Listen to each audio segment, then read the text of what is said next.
বিসমিল্লাহির রহমানির রহিম। আসসালামু আলাইকুম। জনতা রান্নাঘর থেকে সবাইকে জানাচ্ছি শুভেচ্ছা। আশা করি সবাই ভালো আছেন। আজকে যে রেসিপিটি করব সেটা হচ্ছে আমি কনডেন্স মিল্ক বানাবো। সেই জন্য আমি এখানে 1 কেজি ফুল ক্রিম গরু দুধ নিয়ে নিয়েছি। এখানে 1.5 কাপ নিয়ে নিয়েছি চিনি, 1/4 চামচ নিয়েছি বেকিং সোডা। দুধটা আমি চুলায় দিয়ে দিলাম। এখন এটা অনবরত আমার নাড়তে হবে। হাই হিটে দিয়েছি। যখন দুধটা বলক এসে পড়বে তখন আমি আঁচটা কমিয়ে দিব।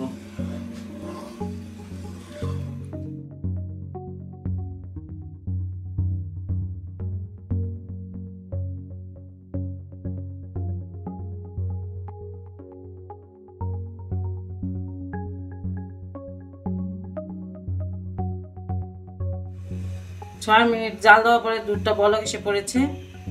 এখন আঁচটা আমি মিডিয়াম করে দিয়েছি। অনবরত নাড়তে হবে। আমি যখন অর্ধেক হয়ে যাবে তখন আবার দেখাবো যে কয় মিনিট লাগলো আমার এটা অর্ধেক হইতে।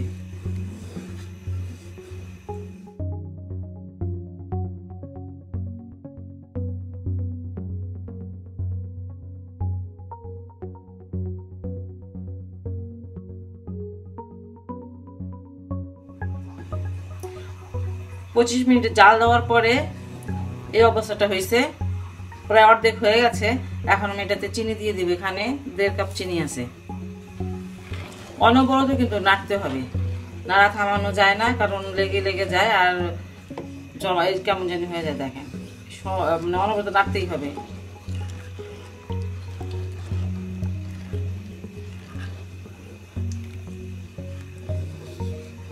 কালারটা দেখেন চেঞ্জ হয়ে গেছে।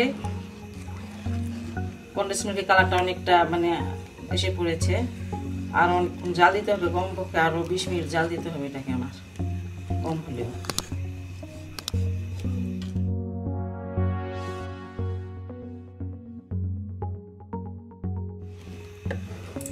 কনডেন্স মিল্কটা অনেক কাজে লাগে, মিষ্টি বানানোর কাজে লাগে, বরফি বানাইতে লাগে, তারপরে নারকেলের সন্দেশ বানাইতে লাগে, অনেক কিছুতে মানে এই কনডেন্স মিল্কটা একটা মানে প্রয়োজন হয়। এই জন্য আমি এটা করতেছি।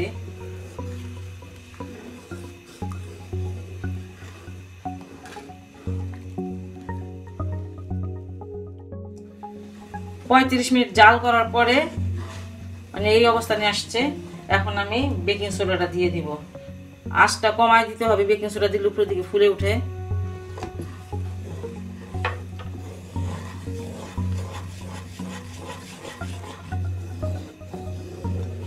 আঁচটা কিন্তু মিডিয়াম থেকে কমিয়ে রেখেছি, এটা যে ফুলে যাবে এই জন্য।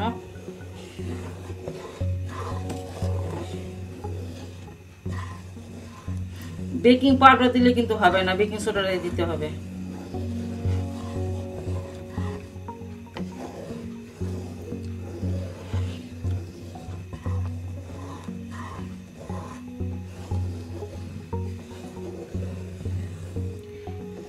এরকম ফুলে গেলে ভয় পাওয়ার কিছু নাই, এটা আস্তে আস্তে ঠিক হয়ে যাবে।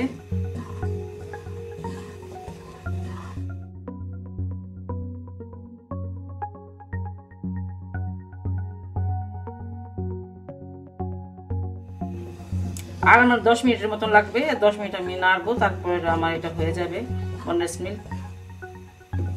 বাজারের মতনই হবে দেখতে। কালার যখন হয়ে যায় তখন দেখবেন কালার আর এটা ঘনত্বটা সব মিলে বাজারের মতনই হবে।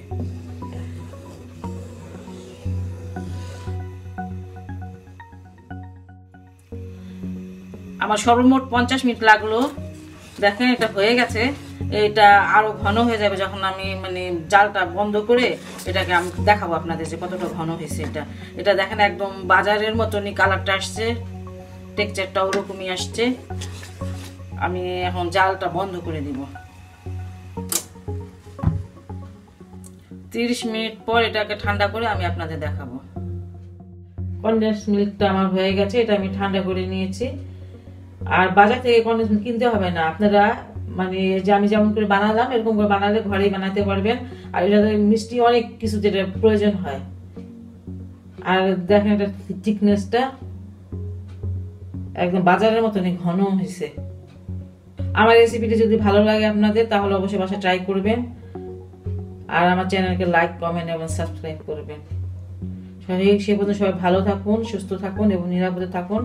আল্লাহ হাফেজ।